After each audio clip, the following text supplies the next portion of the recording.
Whoa, ho, here we are in our hometown here, and we're just waiting for this pigeon convention to start.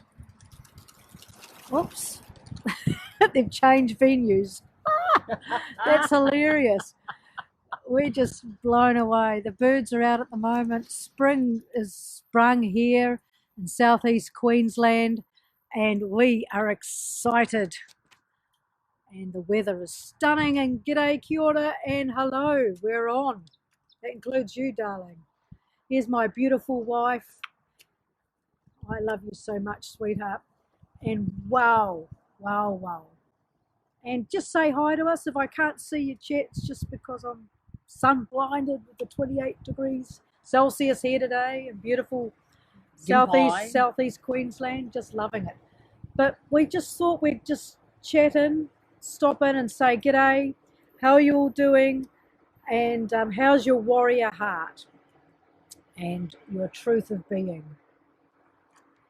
We just want, how are you holding up, everybody? How are you doing? We just thought we'd share some of our warrior heart with your warrior heart. And what we're learning, Lou and I are learning, is how to really shake off the dirge, to shake off the stuff that we don't need, that doesn't resonate with us, and how much easier it is just to go, whatever. And also to recognise what our truth is. Are you finding that, darling? It's easy to find. Well, when you're not tied up so much in your mind and in your emotions with the things that don't matter, and you start focusing on what does matter, you suddenly realize that everything just seems to take on a whole new energy, and you can shift through, you can gear through the changes and shift through the energy in a whole new way. At least I do. I know that in the last 2 weeks, I have undergone some huge changes. Attitude, physical, mental, emotional, and it's all come through. Yes, I will agree, it's come through the last month or so working with our energy vortices with Tobias, or the chakra clearing, whatever you want to call it. He calls them vortices, and that has been the most momentous change in my life in a long time. So yeah, I have to say that shaking the dirge off, shaking the crap from my life has been something that has been astronomical for me at the moment. It's been absolutely brilliant. And you, my love? Yes! And I agree. Totally. And, it's about, for me, it's not being so affected by stuff, what people say or think or what's going on. And, I have my pissed off comments at times, the humanity of me, but really recognising that warrior heart, that true heart of being, and knowing how to speak my truth when I feel I want to, not because my brain says you've got to say something, but because it's coming from my heart, it's coming from my core, and it's coming up through my throat, and it's coming out.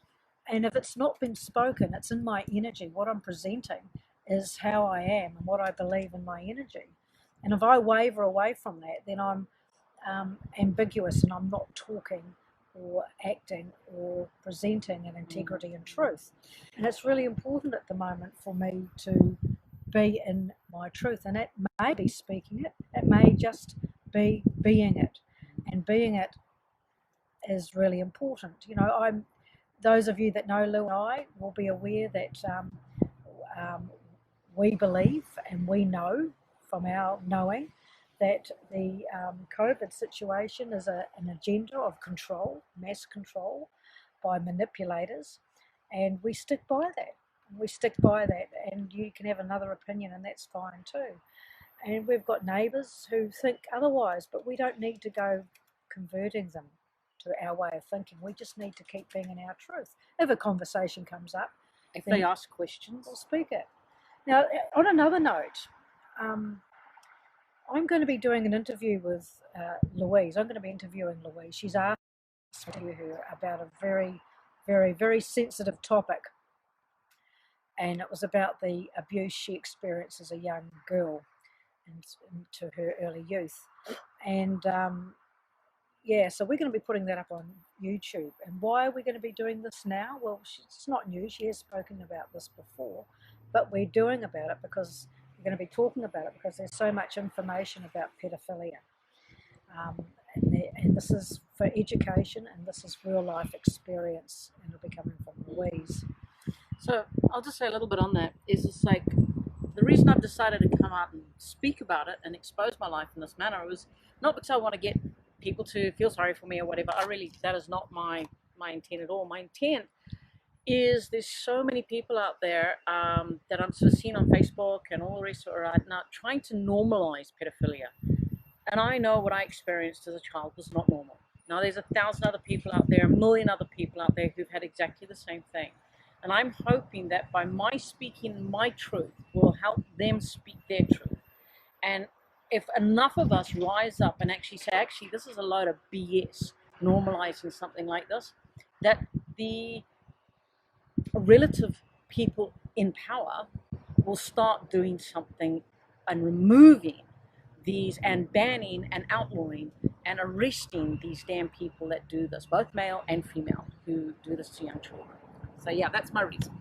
Okay, so we're going to be placing that up on our YouTube channel. So if you want to be kept notified of that, go to our YouTube channel. It is Cosmic YouTube, and subscribe, and that way you will be, you will be notified. And plus, we've got some great channelings there, and we're going to be putting up some more of our own experience as well. And we also talked about viral experiences up there. We've talked about entities, viral energy. I've talked in the past about my interaction with ETs. G'day, Susan. And now Lou's going to be talking about what happened to her at the hands of a pedophile when she was young. We're not doing this for dramatisation. We're doing this for education purposes. And this is going to be coming up on our YouTube over the next week. I suppose you could say I'm putting on film what I've been sharing with people in personal sessions who've come to me for advice and help with areas in their life that they've struggled with in a sexual abuse or rape or anything like that. So yeah. Okay. And just to be clear, do you see yourself as a victim? Fuck no. And that's with an F. So there we are. So, and it's very difficult for me to actually interview Louise about this. Even thinking about it, I feel like killing something. But kill my phone. But she doesn't want to have anybody else do that but me, and I will. Jade, what an awakening standing in our light. Thank you dearly for your Love you too. Love you too, Jade. Your love is in our heart, Jade. Hello, Susan. Hello, those others that are watching it now and later. I just want to say, the title you put on here was Warrior Hearts Never Die.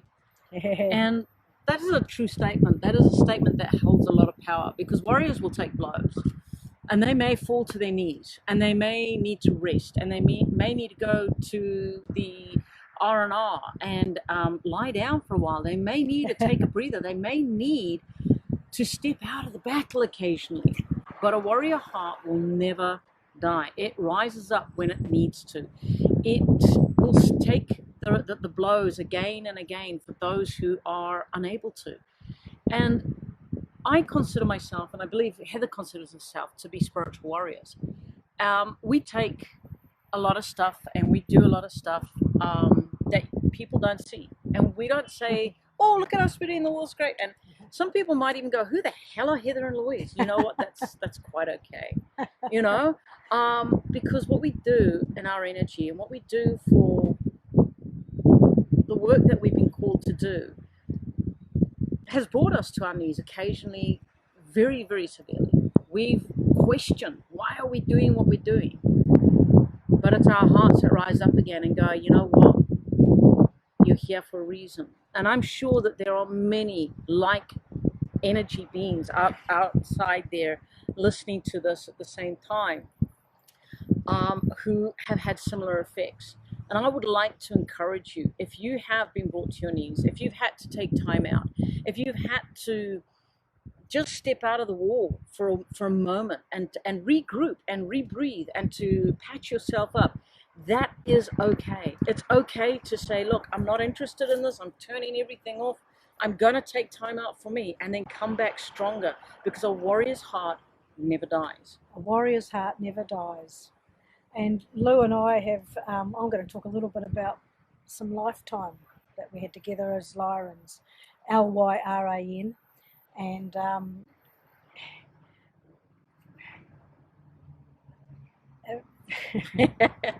very emotional. Not as lovers, but as negotiators, fellow warriors and negotiators. And when the planet Lyra was taken out, around the time when the planet Lyra, Lyra, the true planet Lyra, which no longer exists in the form it did, exists in another form now. We're not talking about the star in the sky, but if you want to know more, you can read the books and get on with the story. Get on with the story.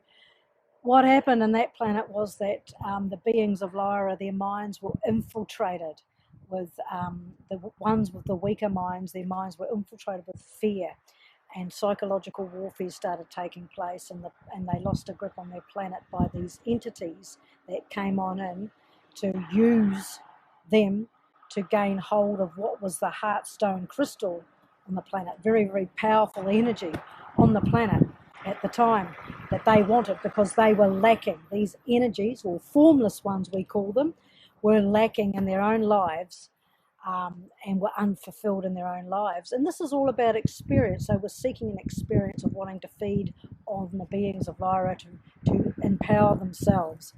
We believe the same thing is happening again on Earth today. I was editing the first book, re-editing the first book again, which was produced in 2018, started in 2018, published in 2019, before this COVID-19, and I think the same thing is happening on our planet today. Well, tell a story. You said that, about a lifetime, and you selected. What's this thing about the lifetime? Tell me about the lifetime. Don't you know? No, I do know, but they don't know. And you started talking about the time, and you drifted off somewhere else. I can't remember now. Was it the fact that you and I were on a different family units, or sectors as they call them, both allocated to look after the Heartstone, and I got betrayed, and it was betrayed by your people, but you took a shine to me. I was a little bit younger than you, maybe, I don't know. It was romance. No, I'm not talking about romance, but you sort of like rescued me or something. You stood in the way so that I could escape. That's or right. Something like that. That's I think right. That's what you've told me. So get on and tell me the story. I haven't told you that. You know that. So you escaped and I was killed. So she sacrificed her life for me. Yeah. In many lifetimes ago. And I think it's amazing how, if we get caught up with lifetimes, if we get caught up lives, how we can get distracted with that. If I did that, I'd probably feel like I'm so beholden to Heather, because, oh God, she died that I could, escape and blah, blah, blah. Well, bugger that. I mean, I respect it and I thank her, but bugger that, because I'm not beholden to anybody but myself. I'm sharing. But I love her. I love you too. But it actually makes sense about when I met Lou, I went, wow, I know her from somewhere. I know her from somewhere. I know her energy is so strong, her bigger energy. I know, what is this? It's taken some years to discover the deeper connection, the very deep connection. I'm not talking about this planet either. And there's a very deep old soul energy connection, ancient. But really what me referencing this is about what happened back then, and how people today are dividing themselves. Families are turning against each other, and friends are turning against each other in the face of manipulation, a pumped up agenda and propaganda, which is purposely placed on this planet to create division. And it's happening again. It's happened many times on this planet, but this is the end game. And this is, how are we going to be? Are we going to be standing up and being in compassion and gathering around our tribe, or are we going to be fighting with others who disagree with us? Or are we going to be speaking our truth, acting our truth, and knowing our truth in truth, and hanging together? And that by that, others who are unsure will be called will be looking at us and going, well, maybe there's something in this. There's something here. I don't need to be in fear.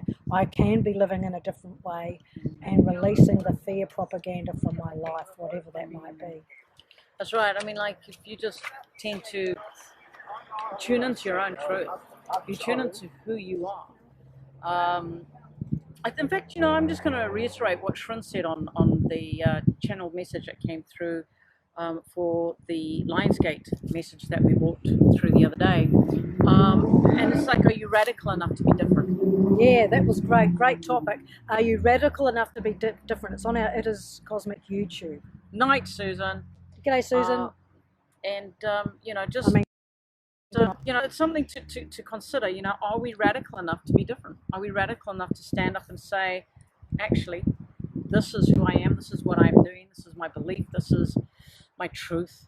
But radical enough not to become dogmatic, radical enough not to become cultish or to drive it into other people's faces, but just say, this is my truth, and I'm radical enough not to follow the norm, not to follow the narrative if it doesn't agree with you. Go and listen to Shrin. He was good. Go to our YouTube and go and listen to Shrin. Subscribe. And I'm going to take my wife home and go and spend some time with her. Actually, we're going to go home and do some work and Yes, that's true. get out.